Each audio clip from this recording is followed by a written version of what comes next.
The first pattern that I picked is called the Master Splinter. Let me just give you guys a quick 360 of the pattern here. I've had the pleasure of fishing this pattern so far for a few warm water species, largemouth bass, smallmouth bass really respond really well to this. I haven't fished it for trout yet, but I know some pretty big browns in the San Juan that I think would enjoy it. But that's the fly as it is right there, and we're gonna go ahead and get you guys started off. Alrighty, we're gonna be tying this on a size 1 model U502 bass hook. It's a straight eye hook.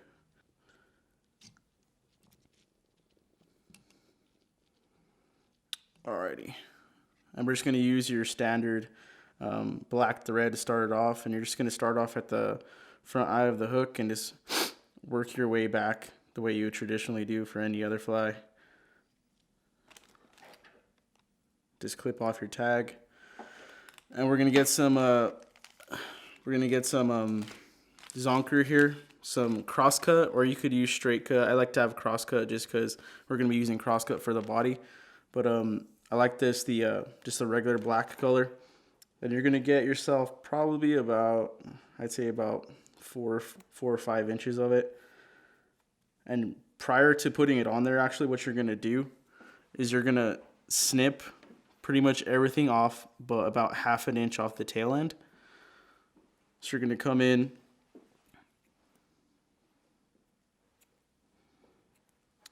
because, as you guys know, on a mouse tail there's not really much fur. So to replicate that, we kind of have to snip off some of this bulk fur on here. But once you got that done, you're gonna go ahead and tie that onto the back end of your fly. Try to eyeball where you want it to sit as far as the size of your fly. The body of your fly really isn't going to be that large, so I'd say I wouldn't make your tail more than the actual body of the fly.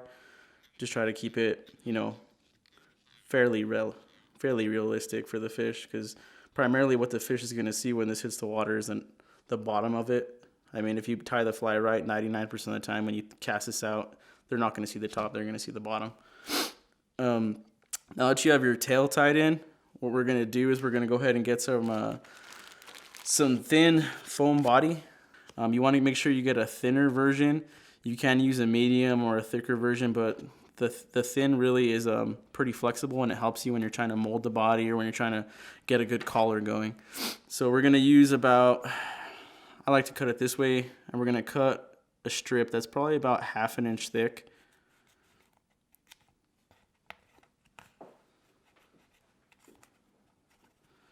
And I'd say probably about, maybe we'll be safe and we'll go about 3.5 to 4 inches long. And what you're gonna do is you're just gonna taper off one end, just like that. That's really just to make it easier for you to tie it in. After you've done that, we're gonna go ahead and just take our thread back to the back end of the body, and right where you had that taper, you're just gonna start working it in there. This doesn't have to be super beautiful too, but it just makes sure that you have it secured, because believe me, after getting hit about 20 times by a bass or by a trout, the fly can quickly fall apart if you don't make sure it's secured. So basically the gist of it is you want it to be come pretty flush with where you tied your tail in, but not too far back that you start compromising at the bend of the hook. Once you think you've got it pretty secure like that, you're good. Just get a quick gauge of how it looks, your thickness. If you have any errors, just go ahead and go in there and fix them.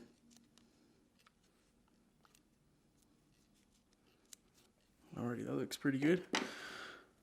At that point, you're going to get yourself a nice long piece of that cross cut that we use to tie our tail.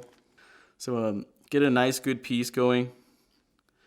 And what you want to do is kind of get yourself like a little test as to which way the hair is going to point when you wrap it. So I think this end will be good. Then you just take your thread back, set your zonker right there, and just secure it.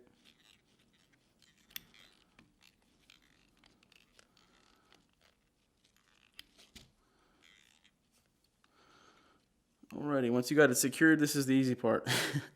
All you gotta do is just wrap that zonker around your fly.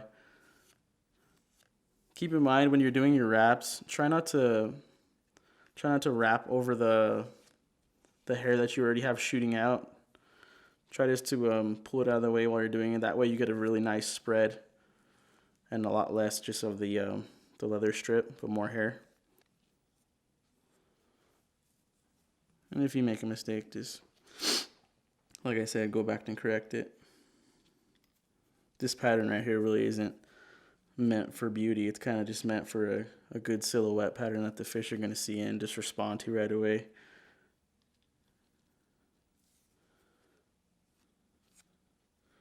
In my opinion, too, the more fur and the poofier, the better. Alrighty, once you get it to a point where you like it, what you're gonna do is you're just gonna tie off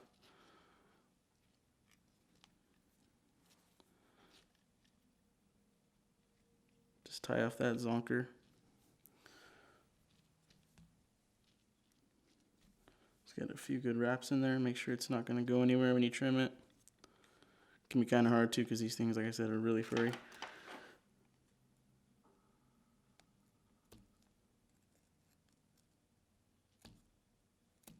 I'm just going to clip it out.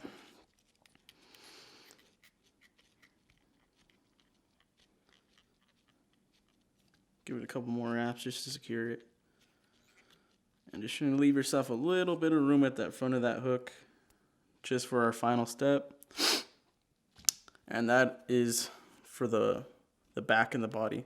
Now before I do this, usually what I'll come do is I'll come spread all that hair out evenly, because when that comes over, basically it's just going to flatten down everything that was on top. So instead of just letting it crush down and kind of be purposeless, I pull it out to the side. That way you have a little bit more body to your fly. So after you do that, get it kind of even the way you want it. You're going to pull that initial strip of foam that we had. You're going to pull it over. And you're going to rest it just where your thread is underneath. You're going to wrap it over. You're going to give it just a tight pull. A couple more wraps, just tight. And that is going to be the body of your fly right there. As you can see. The next thing we're going to do is we're going to make the head of the mouse. And basically, actually we're going to make the head of the mouse and the collar at the exact same time. So basically what you're doing to do that, you're basically just going to pull this tab back on itself, just like that. And this portion up here is going to be your head. And the tag that's left over is going to be the ears. So depending on how big you want your head, you're going to move this either forward or back. I like it just to be about even with the eyelet of your hook. So right about there. And you're going to wrap basically around the same wrap that you did initially to secure it. Just like that. Pull tight. Pull tight. Just like that. And essentially that is the entirety of your fly right there.